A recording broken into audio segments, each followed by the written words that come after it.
बिस्मिल्लाहिर्रहमानिर्रहीम। अस्सलाम वालेकुम नाज़रीन, आप यूट्यूब चैनल देख रहे हैं। मैं इमरान खान हूँ। फजलुर रहमान साहब की तकरीर जो है वो गले पड़ी हुई है सबके। फजलुर रहमान साहब के अपने भी गले पड़ी हुई है। उनके लोगों ने उनका बहुत साथ दिया। फजलुर रहमान साहब की पार्टी, उनके रहनुमा, उनके रिश्तेदार सारे उनके साथ खड़े हुए। सबसे ज्यादा जो एतराज हो रहा है वो फजलुर रहमान साहब के एक जुमले पर हो रहा है। मुझे बहुत सारे लोगों ने पूछा कि जी आप बताएं ये जुमला ठीक है या गलत है। तो चले मैं अपना एनालिसिस भी आपको दे देता हूं, क्योंकि मैं गुरेज कर रहा था इस चीज पे बात करने से, लेकिन क्योंकि बहुत सारे लोगों ने यह सवाल पूछा कि ये जो तकरीर में उनका एक जुमला है जिसमें वो कह रहे हैं कि अपने शहीदों का खून जो है वो हम पर एहसान ना चढ़ाओ।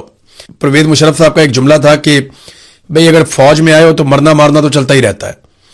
तो जब आप एक सिक्योरिटी फोर्स ज्वाइन करते हैं तो आपको इस बात का पहले दिन से अंदेशा होता है कि आपको गोली चलानी भी पड़ सकती है, आपके ऊपर गोली चल भी सकती है, आपको जान लेनी भी पड़ सकती है और आपकी जान जा भी सकती है। तो ये एक बड़ी रिस्की जॉब है जिसमें आपको ये सारा कुछ करना पड़ता है। तो यहां तक तो ये बात ठीक है। मैं आपको सिर्फ एक वाकया सुनाता हूं, उससे आपको चीजों का आइडिया हो जाएगा। ये बात है 2013-14 की बात है। मैं सियाचिन गया था। वहां जो मेरे एक प्रोड्यूसर थे उनके साथ एक फौजी मेजर था, उसकी बहस हो गई। और बहस इस बात पे हुई कि जनाब ये जो पहाड़ है पीछे जो इंडिया के कब्जे में है, इन पे पाकिस्तान का कब्जा होना चाहिए था। तो इंडिया ने आपसे ये छीन लिए और आप आज तक वापस नहीं ले पाए। इस बात के ऊपर वो आपस में बहस कर रहे थे। तो वो मेजर साहब बहुत जज्बाती हो गए और उन्होंने जज्बाती होकर कहना शुरू कर दिया कि हम यहां पे जाने दे रहे हैं, हम यहां पे कुर्बानी दे रहे हैं और आप हमें बातें सुनाते हैं। उन्होंने कहा जी देखें, मैंने आपसे पूछा कि क्या हमारा कब्जा यहां तक होना चाहिए था या इससे आगे भी जमीन हमारे पास होनी चाहिए थी। तो आप इसका जवाब देने की बजाय मेरे ऊपर अटैक कर रहे हैं। तो ये तो आप तस्लीम करें ना कि बहुत सारा एरिया जो सियाचिन का पाकिस्तान का था वो इंडिया ले गया। कम से कम यहां तक तो आप मान ले कि आपकी गफलत की वजह से बहुत सारा एरिया चला गया, फिर आगे बढ़ जाते हैं। तो वो मेजर साहब ने मेरी तरफ देख के एक सवाल पूछा कि आप बताएं इमरान साहब, कोई 30-40 हजार के लिए, 50 हजार के लिए कोई अपनी जान देता है 40-50 हजार की नौकरी के लिए? तो मैंने उन्हें जो जवाब दिया वही जवाब मैं यहां पे आप सारों को दे देता हूं। मैंने कहा जी हम जो आपको पैसे देते हैं ना वो आपके वक्त के लिए आपको हम देते हैं, कि जो आप सर्विसेज दे रहे हैं, आप जो नौकरी कर लें उसके लिए हम आपको पैसा देते हैं।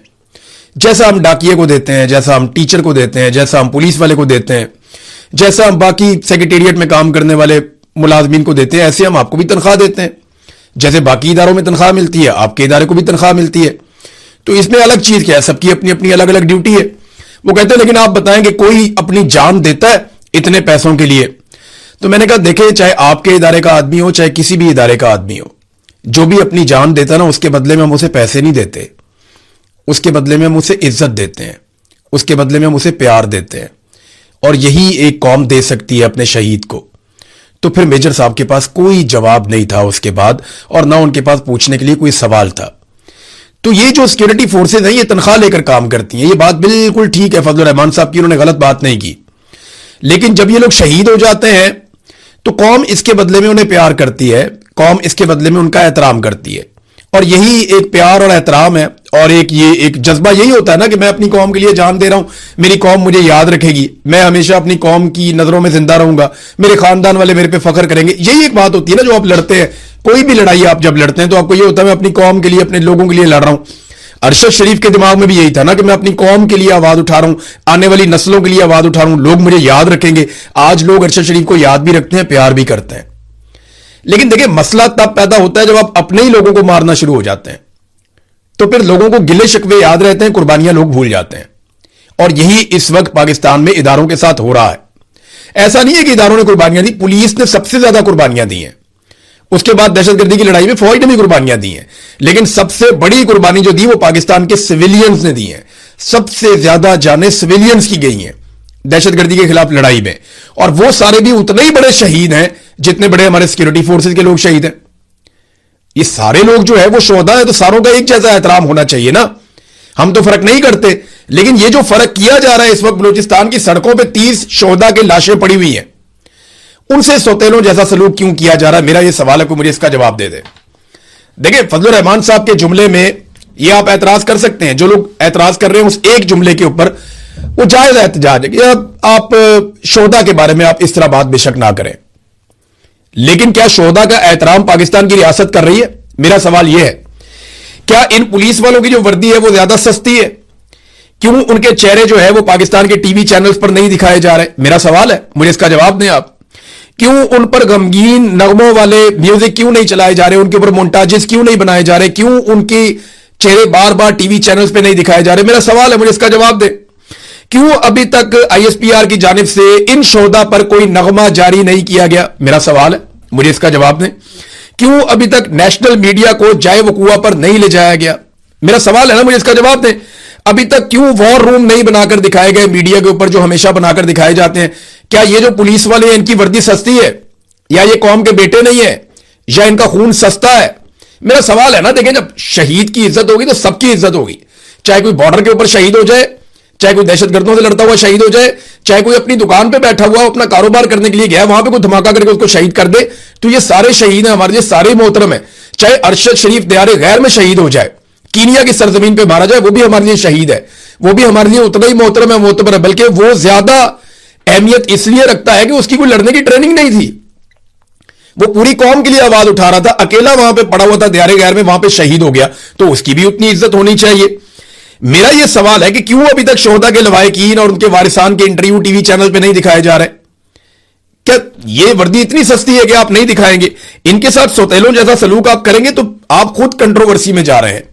पाकिस्तान के इदारे एक तफरीक पैदा कर रहे हैं जो नहीं होनी चाहिए।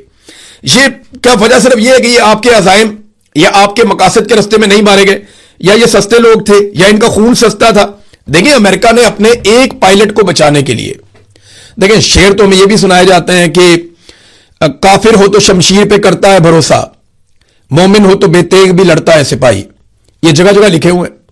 हमें एस्टेब्लिशमेंट के लोग ये शेर सुनाते हैं बार बार जज्बाती करने के लिए, और बहुत सारे इस तरह के। लेकिन मेरा सवाल यह है कि वहां पे लड़ने के लिए क्यों नहीं गए जहां पे आपके पास बेशुमार असला था? वो तो बेचारे आपका इंतजार करते रहे, वो तो आपको देखते रहे। अमेरिकन पायलट एक गिर गया था ईरान के अंदर। अमेरिका ने तारीख का महंगा तरीन और मुश्किल तरीन ऑपरेशन किया अपने पायलट को निकालने के लिए। याद है आपको? थोड़ा अर्सा पहले की बात है। डोनाल्ड ट्रंप वगैरह ये दौड़ आते हैं, सोए नहीं सारे लोग। इन्होंने व्हाइट हाउस के अंदर पूरा एक वॉर रूम बना दिया था और पूरा एक ऑपरेशन किया गया था बहुत बड़ा, जिसपे अरबों रुपए इन्होंने खर्च कर दिए थे कि हमने हर हाल में कई अपना सामान इन्होंने कीमती जाया करवा दिया, अपने एयरक्राफ्ट जाया करवा दिए। लेकिन ये अपने एक एक बंदे को ईरान से निकालकर लेकर गए। जब ईरान में पायलट गिरा था, वो वाकया आपको याद होगा। तो हम अपने 30 जवानों को किसके रहमो करम पे छोड़ रहे थे? हमने वहां पे क्यों छोड़ा? हमें भी चाहिए था वहां से उनको निकालते। देखिए ना, पाकिस्तान अब सालसी दुनिया की तो करवा रहा है। वो डोनाल्ड ट्रंप भी बाज नहीं आ रहा, ईरान भी नहीं बाज आ रहा, वो आपस में एक दूसरे पे मिसाइल मारते चले जा रहे हैं, मारते चले जा रहे हैं। लड़ाई दोबारा शुरू हो गई। दोनों को आपने हुर्मत पे कंट्रोल चाहिए, और कंट्रोल का मामला यह है कि जिसका कंट्रोल होगा वो फ्यूचर में तिजारत के ऊपर कंट्रोल करेगा। ईरान को लगता है कि उनके हाथ में कमजोरी आ गई है दुनिया की, तो यहां से हम अपने आप को सेव करेंगे। जबकि अमेरिका को यह लगता है कि हमारी बहुत बड़ी बेइज्जती है अगर हम इसको बंद करवा के चले जाते हैं या ईरान के कंट्रोल में देकर चले जाते हैं। अब वो लड़ाई लगी हुई है, लड़ाई चलती जा रही है, चलती जा रही है। वो फिर एक दूसरे पे बम मारे, ईरान के ऊपर ज्यादा बम गिर रहे हैं। लड़ाई का आगाज ईरान ने कहा जी कि अमेरिका ने किया है, जबकि अमेरिका कहता है वहां से जो जहाज गुजरते हैं उनको ईरान मारता है, तो फिर लड़ाई शुरू हो जाती है। अब अरब ममालिक के ऊपर ईरान लगातार बमबारी कर रहा है। बहुत सारे मिसाइल उनके इंटरसेप्ट हो जाते हैं, लेकिन बहुत सारे जाकर टारगेट पे भी लग जाते हैं, और वहां से वीडियोस भी आ रही हैं। तो डोनाल्ड ट्रंप ने इस हवाले से एक इंटरव्यू भी दिया। मेरा सवाल यह है कि देखें, पाकिस्तान में आग लगी हुई है। बलूचिस्तान लिबरेशन आर्मी ने और तहरीके तालिबान पाकिस्तान ने जो वीडियोस जारी कर दी हैं, मैंने बदकिस्मती से वो वीडियोस देखी हैं। वो इतनी खौफनाक वीडियोस हैं, ऐसे दिल दहला देने वाले मनाजिर हैं कि मैं नहीं चाहता कि कोई भी उनको देखे। लेकिन बतौर सहाफी जब मैंने देखा तो ये बहुत खौफनाक सूरत पैदा हो चुकी है। बहुत सारी तंजीमें इकट्ठी हो गई हैं, बहुत सारी तंजीमें सरगर्म हो गई हैं। वहां पे आप अंदाजा करें कि इस वक्त जो सूरत हाल है, अफगान फोर्सेस है, दाइश है, टीटीपी है, बीएलए है, और जराइम पेशा ग्रोह हैं, बहुत सारे स्मगलर्स हैं, और पता नहीं कौन कौन कहां से इकट्ठा होकर आ गया, और एक अजीबो गरीब अनारकी फैल गई है पूरे बलूचिस्तान में और खैबर पख्तूनख्वा के कबायली इलाकों में। इनको रोको जाके। दुनिया की सालसी आप छोड़ दें, कश्मीर के अंदर आपने आग लगाई हुई है, एक नफरत की आग वहां पे भड़क रही है। लोग बात सुनने को तैयार नहीं है हुकूमत की, और हुकूमत लोगों की बात नहीं सुन रही। वहां कत्लेआम हो चुका है 2 दफा, और अब दोबारा से खदशा है कि दोबारा लड़ाई ना हो जाए। तो इन चीजों पे तवज्जो छोड़कर पाकिस्तान को बचाएं। इस वक्त पाकिस्तान में सालसी की और बातचीत करने की जरूरत है। देखिए, इससे कुछ अफसरान को तो फायदा हो जाएगा, कुछ लोग अपनी नौकरी या कुर्सी पक्की कर लेंगे, लेकिन इस खेल के बाद नुकसान पाकिस्तान का होगा और पाकिस्तान के इदारों का होगा। اور ہمیں قیمت اس کی چکانی پڑے گی, آپ جو مرضی کر لیں. جس لیول کی یہ لڑائی آپ کے گلے پڑ گئی ہے نا, یہ لڑائی قومی یکجہتی کے بغیر لڑنا ممکن ہی نہیں ہے. عمران خان کو, مارنگ بلوچ کو آپ کو باہر نکالنا پڑے گا, سیاسی قیدیوں کو باہر نکالنا پڑے گا, ان کے ساتھ بات چیت کرنی پڑے گی. قومی لشکر بنانے کی بجائے آپ کو قوم کی بات سننی پڑے گی. دیکھیں قومی لشکر یہ کیوں کہتے ہیں کہ بنانا ہے, دیکھیں 3 اس کی بڑی وجوہات ہیں جس وجہ سے یہ قومی لشکر بنانا چاہتے ہیں. نمبر 1 وجہ یہ ہے کہ عوامی سطح پر کوئی بھی آپریشن ہوتا ہے تو مکمل طور پہ تعاون چاہیے. تعاون بالکل نہیں ہے, عوامی حمایت بالکل نہیں ہے کسی بھی آپریشن کے ساتھ. اور دوسری اس کی وجہ یہ ہے کہ وہ ڈی مرال ہو جاتی ہیں فورسز. تو آپریشنز تو آپ مرال کے ساتھ کرتے ہیں, نعرے لگاتے ہوئے کرتے ہیں, تو جب آپ ڈی مرال ہو جائیں گے تو پھر آپ آپریشنز کیسے کریں گے. تیسرا اس کا جو ریزن ہے کہ انٹیلیجنس فیلئر ہو رہا ہے.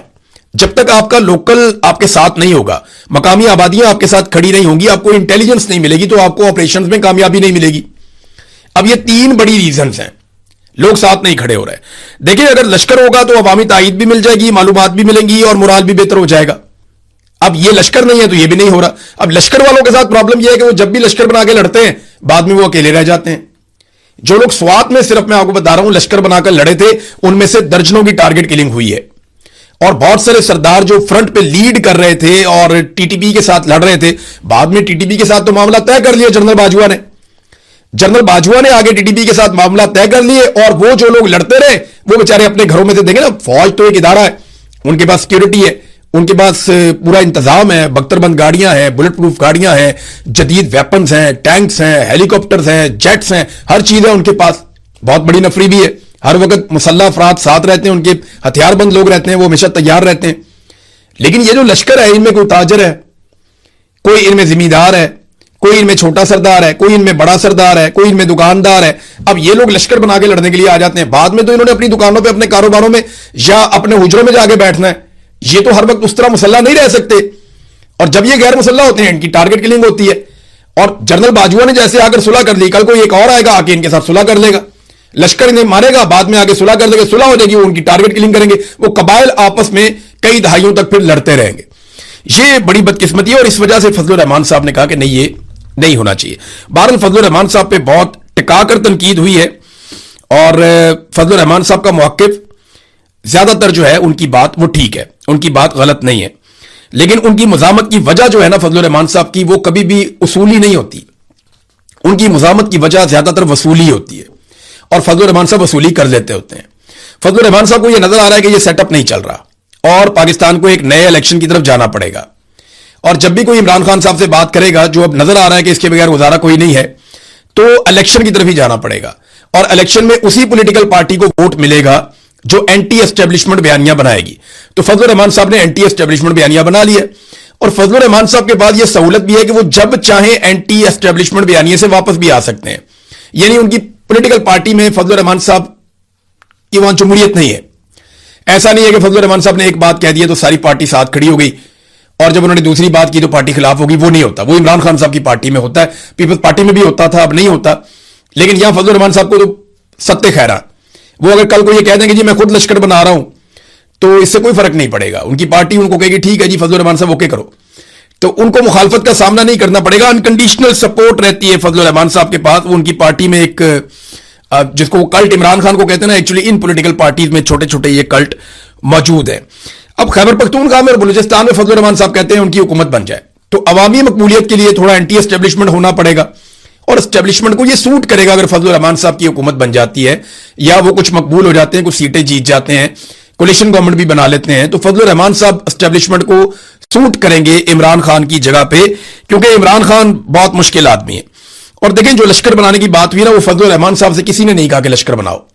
فضل الرحمان صاحب کی پارٹی کے کچھ لوگ ہیں جو اسٹیبلشمنٹ کے بہت قریب ہیں پہلے ہی, ان لوگوں کو یہ کہا گیا ہے کہ آپ لوگ لشکر بنائیں. میں ان لوگوں کے نام بھی جانتا ہوں جن کو کہا گیا کہ لشکر بنائیں, اور ان لوگوں نے فضل الرحمان صاحب کو یہ بات بتائی, اور وہ لشکر بنا بھی لیں گے کیونکہ ان کی ایسی حیثیت ہے. اس سے پہلے یہ وہی لوگ ہیں جو آئینی ترمیم ہو رہی تھی اس وقت بھی فضل الرحمان صاحب سے باغی ہو رہے تھے, تو یہ لوگ اسٹیبلشمنٹ کی زیادہ بات مانیں گے, فضل الرحمان صاحب کی یہ لوگ بات نہیں مانیں گے. اچھا, فضل الرحمان صاحب نے ایک نیا بیان بھی جاری کر دیا ہے, اور اس بیان میں جو فضل الرحمان صاحب کی باڈی لینگویج ہے نا, وہ اس میں کچھ گھبراہٹ نظر آ رہی تھی. میں نے پہلی دفعہ دیکھا کہ فضل الرحمان صاحب تھوڑا سا پریشان, ان کے چہرے پہ پریشانی نظر آ رہی تھی. क्योंकि बहुत तनकीद हुई फजलुर रहमान साहब पे, उनकी माजी में तारीफें करने वाले लोगों ने भी तनकीदें की और एस्टेब्लिशमेंट ने अपने सारे कारतूस चला दिए फजलुर रहमान साहब के ऊपर। दूसरी तरफ जो फजलुर रहमान साहब खुद हैं वो अवामी सतह पर ट्रेंडिंग कर रहे हैं। अब उन्होंने ये फैसला करना है कि उन्होंने अवाम के साथ खड़े होना है या वापस एस्टेब्लिशमेंट के कैंप में जाना है। इस वक्त जो टॉप 5 ट्रेंड चल रहे हैं उनमें एक है मौलाना की ललकार, दूसरा चल रहा है प्रोपेगेंडा छोड़ो अमन दो, तीसरा चल रहा है लश्कर नहीं खुद लड़ो, चौथा चल रहा है कि नेशन स्टैंड विद मौलाना और पांचवां चल रहा है मौलाना कदम बढ़ाओ। तो ये इस किस्म के 5 ट्रेंड जो है वो टॉप पे मौलाना फजलुर रहमान के चल रहे हैं। तो इन्होंने बड़ी कोशिश भी की कि मौलाना फजलुर रहमान के ट्रेंड खत्म किए जाएं और इस सिलसिले में ऐसे बेवकूफ लोग भी हैं हुकूमत में जिन्होंने मार्केटिंग कंपनियों से राब्ता कर लिया। तो उन्होंने कहा जी हमारा इससे क्या ताल्लुक है, ये हम नहीं कर सकते, ये आप पीटीए से जाके बात करें या आप ट्विटर से बात करें या आप इसको और तरीके से देखें, हमारा इसमें कोई ताल्लुक नहीं है। तो फ्रस्ट्रेशन बहुत ज्यादा बढ़ गई है कि फजलुर रहमान साहब को सोशल मीडिया पे कैसे नाकाम बनाया जाए। देखिए ये फजलुर रहमान साहब की अपनी पार्टी सोशल मीडिया पे इतनी तगड़ी नहीं है, तहरीक लब्बैक उनसे 10 गुना ज्यादा तगड़ी थी सोशल मीडिया पे, और पाकिस्तान तहरीक इंसाफ नंबर 1 पार्टी है सोशल मीडिया पे आज भी। ये अवामी ताईद है जो फजलुर रहमान साहब को मिली है उनके मौकिफ की वजह से। वो अपना मौकिफ बदलेंगे, देखेंगे यही अवाम सारी की सारी फजलुर रहमान साहब के खिलाफ हो जाएगी, फिर फजलुर रहमान साहब अपना कोई ट्रेंड बना के चला के दिखा दें तो वो नहीं बना पाएंगे, ना वो चला पाएंगे, वो कर नहीं पाएंगे। इमरान खान साहब के बारे में देखिए, इनको अगर अमन लेकर आना है ना तो जितने भी सियासी कैदी हैं उनको छोड़कर पाकिस्तान को एक नए इलेक्शन की तरफ लेकर जाना पड़ेगा और अवामी लश्कर बनाने की बजाय अवाम की बात सुननी पड़ेगी, अवाम को उनके हुकूक देने पड़ेंगे। फिर आप देखिएगा पाकिस्तान में आहिस्ता आहिस्ता अमन आ जाएगा और ये दहशतगर्द ये अकेले होते चले जाएंगे। अब इन दहशतगर्दों को सपोर्ट इसलिए मिल लेती है क्योंकि सिक्योरिटी फोर्सेस से लोग नाराज हैं, और वो नाराज इसलिए कि सिक्योरिटी फोर्सेस अपने ही लोगों पे गोली चला देती हैं। कश्मीर में आपने ये देख लिया, डी चौक में आपने ये देख लिया, मुरीदके में आपने ये देख लिया, 9 मई को आपने ये देख लिया। तो आप बार बार ये होता हुआ देख रहे हैं पाकिस्तान में, तो लोगों के अंदर अब रिजेंटमेंट पैदा हो गई है। इमरान खान जेल में किस स्टेट ऑफ माइंड में है इसको समझना बहुत जरूरी है। ऐसी सूरत में आप इस आदमी को शिकस्त नहीं दे सकते, आपको इससे बात ही करनी पड़ेगी। जो अल्लामा राजा नासिर अब्बास साहब हैं उन्होंने एग्जैक्टली वो अल्फाज बताए जो इमरान खान साहब ने उन लोगों से बोले थे जेल में, जब ये पेशकश लेकर गए थे इमरान खान साहब के पास कि आपको हम बनीगाला में शिफ्ट कर देते हैं। ये बहुत बड़ा इंकशाफ है, पहली मरतबा हुआ, मैं आपके सामने रख देता हूं। पहले इसके बारे में खबरें आती रही हैं लेकिन बड़ी क्लैरिटी के साथ उन्होंने वो पूरा माहौल बताया जिसमें वो गए थे। उन्होंने कहा हम 5-6 लोग गए थे, सलमान अकरम राजा थे, अली अमीन गंडापुर थे, साहबजादा हामिद रजा थे, वो भी बेचारे बेगुनाह जेल में कैद हैं। साहबजादा हामिद रजा एक मुहब्बे वतन पाकिस्तानी है, देखिए उसको जेल में डाला हुआ सिर्फ इसलिए कि तुम इमरान खान की मुखालफत क्यों नहीं करते, और वो भी सजा काट रहे हैं बीमार होने के बावजूद। उनकी कभी मुलाकातें बंद कर देते हैं, कभी उनका इलाज नहीं करवाते, तो उनके साथ सख्त ज्यादती की जा रही है साहबजादा हामिद रजा साहब के साथ भी। तो इमरान खान ने इन लोगों को क्या कहा था जाते ही? इमरान खान ने कहा कि पहले मेरी बात सुनो, मैंने बनीगाला नहीं जाना है, मैंने कोई कंप्रोमाइज नहीं करना है। मेरे साथ वाले लोग जो एक जुमला लिखकर दे देते हैं बाहर आ जाते हैं वो जेल में रहें, और मैं जनाबे वाला डील करके तो जाकर उधर बैठ जाऊं, मैं नहीं जाऊंगा। और ये जेल मेरे लिए अल्लाह की नेमत है। मैं पहले मेरे पास इतना वक्त नहीं होता था, कुरान पढ़ता हूं तो पहले एक तर्जुमा, अभी मेरे पास कई तर्जुमे हैं या तफसीरें हैं, मुझे अब सही से वो कहते हैं याद नहीं है, लेकिन 4-5 की उन्होंने बात की थी। वो कहते हैं मैं दुआ करता हूं, पहले नमाज जल्दी जल्दी पढ़ता था, अब इत्मीनान से नमाज पढ़ता हूं, किताबें पढ़ता हूं, ये जेल मेरे लिए अल्लाह की नेमत है। ये जनाब सेनेट के अंदर जो कायदे हिज़्ब इख्तलाफ हैं, अल्लामा राजा नासिर अब्बास साहब वो ये कह रहे हैं कि इमरान खान साहब इस स्टेट ऑफ माइंड में जेल के अंदर। मैं क्योंकि कैदे तन्हाई काट के आया हूं ना 5 महीने, तो मैं आपको बताता हूं जब आप इस स्टेट ऑफ माइंड में चले जाते हैं तो अल्लाह ताला आपके दिल में इत्मीनान डाल देता है। फिर आपके ऊपर कोई टॉर्चर करे, कोई बदतमीजी करे, कोई कुछ भी करे तो आपको लगता है ठीक है जो है ये है, मेरा अल्लाह तो देख रहा है ना, तो मैं अपने अल्लाह के साथ अपना ताल्लुक जोड़ लेता हूं। ये होता है आपके साथ। इमरान खान साहब वहां पे बैठे हैं, इनको मुसीबत पड़ेगी, यही जाके इमरान खान से बात करेंगे, और देख लीजिएगा इनको इमरान खान से बात करनी पड़ेगी, उसे फ्री एंड फेयर इलेक्शन का वादा भी देना पड़ेगा। तो नाज़रीन, फजलुर रहमान साहब का जो स्टेटमेंट जिसके बारे में मैं आपको बता रहा था, ज्वाइंट अवामी एक्शन कमेटी के बारे में उन्होंने बयान जारी कर दिया गैर मुतवक्के तौर पर, और उन्होंने कहा जी कि मैं उनसे अपील करता हूं कुछ दिन और सब्र कर लें, हमें चंद दिन की और मोहलत दे दें। मेरी बिलावल से बात हुई है और बिलावल ने भी कहा, वो कंफ्यूज भी है कि क्या करना है कैसे करना है, वो कोशिश भी कर रहे हैं। तो मौलाना के चेहरे पर ना थोड़ी बहुत घबराहट नजर आ रही थी, लेकिन ऐसा लग रहा था कि मौलाना साहब अब सीज फायर चाहते हैं, और मेरे ख्याल में बिलावल से राब्ता करने की मौलाना की एक वजह यह भी हो सकती है कि मौलाना चाह रहे हों कि मामला किसी जगह पर तय हो जाए, और उसके बाद मौलाना साहब ने यह बताने के लिए کہ मेरा बिलावल से राब्ता हो गया है। यह स्टेटमेंट भी उन्होंने चंद मिनट का जारी किया है और इसमें अपील की है ज्वाइंट अवामी एक्शन कमेटी से कि आपने अभी कोई और एक्शन नहीं लेना। लेकिन फजलुर रहमान साहब अभी तक ज्वाइंट अवामी एक्शन कमेटी से मुलाकात नहीं कर पाए, उन लोगों के बीच में नहीं गए। बहुत सारे रहनुमा वहां पे गए, बहुत सारे लोगों ने जाकर उनसे मुलाकातें की, लेकिन मौलाना फजलुर रहमान साहब अभी तक जाकर मुलाकात नहीं कर पाए। हाँ, बिलावल पहुंच गए मुजफ्फराबाद और बिलावल और मौलाना फजलुर रहमान साहब जो है वो मिलकर इलेक्शन लड़ रहे हैं आजाद कश्मीर में। अगर एस्टेब्लिशमेंट बहुत ज्यादा गुस्से में रही और मौलाना फजलुर रहमान साहब वाकई डट गए तो फिर याद रखिएगा कि मौलाना फजलुर रहमान साहब को आजाद कश्मीर में पाकिस्तान पीपल्स पार्टी अकेला छोड़ेगी और वो जो एक अलायंस बनाया गया है वो अलायंस खत्म हो जाएगा। लेकिन देखते हैं ये होता है या नहीं होता। मौलाना साहब नॉर्मली अच्छी डील करने के आदी हैं और अच्छी डील करने में महारत रखते हैं। उम्मीद है कि मौलाना साहब हमेशा की तरह एक डील कर पाएंगे।